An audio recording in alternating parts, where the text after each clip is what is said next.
तनावपूर्ण माहौल के बीच ही अमेरिका के राष्ट्रपति डोनाल्ड ट्रंप पर वॉशिंगटन के हिल्टन होटल में हुए हमले ने एक बार फिर से सुरक्षा व्यवस्था पर बड़े सवाल खड़े कर दिए हैं। राहत की बात यह है कि ट्रंप इस हमले में बाल बाल बच गए हैं। हम सभी को पता है कि ईरान और अमेरिका के बीच तनाव चरम पर है और यहां तक कि जंग की आशंका भी जताई जा रही है। वहीं इस हमले के बाद ट्रंप ने साफ कहा है कि यह घटना उन्हें ईरान के खिलाफ अपने रुख से पीछे नहीं हटाएगी। ऐसे में सवाल उठ रहे हैं कि क्या इस हमले के पीछे कोई विदेशी साजिश है या फिर ये किसी मानसिक रूप से अस्थिर व्यक्ति की हरकत है या फिर इसके पीछे घरेलू राजनीति का कोई बड़ा खेल छिपा हुआ है। और सबसे बड़ा सवाल जो उठ रहा है वो ये है कि क्या इसके पीछे ईरान का कोई हाथ है। इन्हीं सवालों पर अपनी इस स्पेशल रिपोर्ट में करेंगे चर्चा। नमस्कार, मैं आकांक्षा और आप देखना शुरू कर चुके हैं 4 PM न्यूज नेटवर्क। दोस्तों, वॉशिंगटन के हिल्टन होटल में हुए इस हमले ने पूरी दुनिया का ध्यान अपनी ओर खींच लिया है। राष्ट्रपति डोनाल्ड ट्रंप को गोलियों का निशाना बनाने की कोशिश की गई, लेकिन किस्मत ने उनका साथ दिया और वो बाल बाल बच गए हैं। हमलावर को तुरंत ही गिरफ्तार कर लिया गया, लेकिन इसके बाद जो सवाल खड़े हुए हैं वो कहीं ज्यादा बड़े हैं। दरअसल पिछले 1 साल में ट्रंप पर कई बार हमले या फिर हमले की साजिशें सामने आ चुकी हैं। इसमें से कुछ मामलों में ईरान का नाम भी जुड़ा रहा है। ऐसे में सवाल ये उठ रहे हैं कि क्या इसके लिए भी ईरान जिम्मेदार है, यानी कि जो हमला हुआ है इसके पीछे भी ईरान का कोई हाथ है या फिर कि ये ट्रंप का कोई बड़ा ड्रामा है। दरअसल जिस तरीके से व्हाइट हाउस में सुरक्षा की कमी देखने को मिली है और धड़ाधड़ गोलियां चली हैं, उसके बाद सवाल ये भी उठा है कि एक राष्ट्रपति की सुरक्षा में इतनी बड़ी चूक कैसे हो सकती है। और उससे भी बड़ी बात यह है कि इससे पहले भी अमेरिका में व्हाइट हाउस के पास फायरिंग हुई थी, जिसके बाद पुलिस ने कई ब्लॉक बंद किए थे।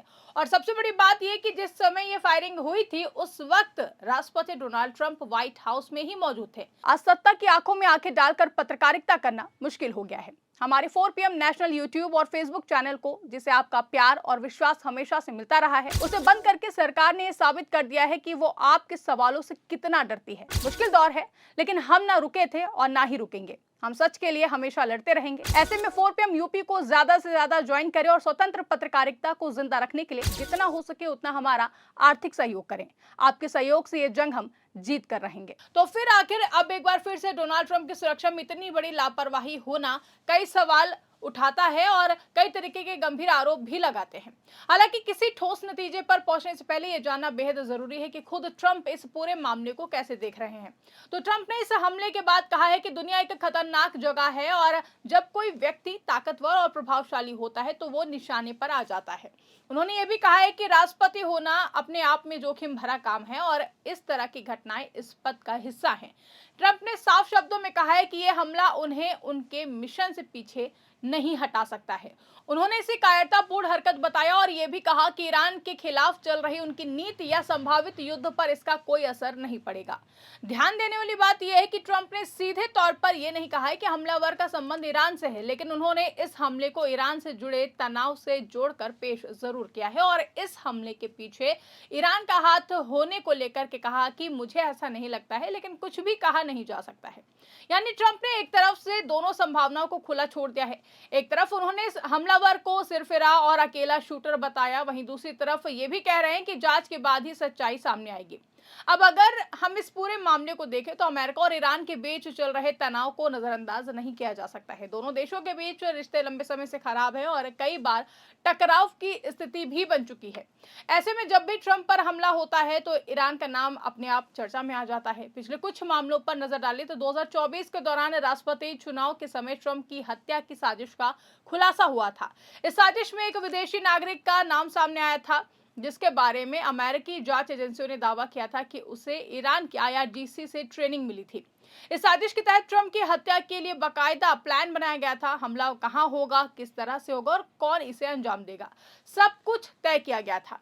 हालांकि ये पूरी योजना समय रहते उजागर हो गई और आरोपी को गिरफ्तार कर लिया गया। इसी तरह एक और मामले में अफगान मूल के एक व्यक्ति का नाम सामने आया, जिस पर आरोप था कि उसे भी ट्रंप की हत्या की जिम्मेदारी दी गई थी।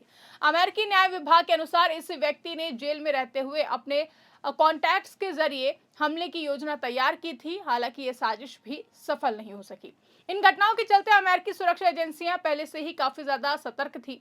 यही वजह है कि ट्रंप की सुरक्षा को काफी मजबूत किया गया था। इससे पहले पेंसिल्वेनिया की एक रैली में भी उन पर हमला हुआ था, जहां गोली उनके बेहद करीब से गुजर गई थी। उस घटना में ईरान का कोई भी सीधा कनेक्शन सामने नहीं आया, लेकिन खुफिया एजेंसियों ने पहले ही संभावित खतरे को लेकर अलर्ट जारी किया था। यहाँ पर एक और दिलचस्प पहलू ये सामने आता है कि जब भी ट्रंप पर हमला होता है, इसका राजनीतिक असर भी देखने को मिलता है। कई बार ऐसी घटनाओं के बाद जनता के बीच में उनके लिए सहानुभूति बढ़ती है और उनकी इमेज पर मजबूत नेता के रूप में भी निकलकर इमेज सामने आती है। इसी वजह से कुछ लोग ये सवाल भी उठा रहे हैं कि क्या इन घटनाओं का कोई राजनीतिक एंगल भी हो सकता है। हालांकि इस तरह के दावों के समर्थन में अभी तक कोई भी ठोस सबूत सामने नहीं आए हैं, लेकिन फिलहाल हिल्टन होटल में हुए इस ताजा हमले की जांच जारी है। अभी तक ये साफ नहीं हो पाया है कि हमलावर अकेला था या फिर उसके पीछे कोई बड़ा नेटवर्क काम कर रहा था। ईरान का नाम जरूर चर्चाओं में है, लेकिन इसकी पुष्टि अभी तक नहीं हुई है। लेकिन एक बात जरूर साफ है कि इस घटना ने अमेरिका की आंतरिक सुरक्षा और विदेश नीति दोनों को एक बार फिर से केंद्र में लाकर खड़ा कर दिया है। खासकर ऐसे समय में जब मिड टर्म चुनाव करीब है, ऐसे में यह घटना राजनीतिक माहौल को और भी ज्यादा इफेक्ट करती हुई नजर आ सकती है। हालांकि शुरुआती संकेत यही बताते हैं कि ट्रंप इस हमले को अपनी राजनीतिक रणनीति या फिर नीतियों में बदलाव का कारण नहीं बनने देंगे। उन्होंने साफ कर दिया है कि सुरक्षा खतरों के बावजूद उनका प्रशासन अपने लक्ष्यों पर पूरी तरीके से केंद्रित रहेगा। अब सबसे बड़ा सवाल यही है कि क्या ये हमला किसी बड़े अंतर्राष्ट्रीय षड्यंत्र का हिस्सा है या फिर ये एक अकेले व्यक्ति की सनक का नतीजा है।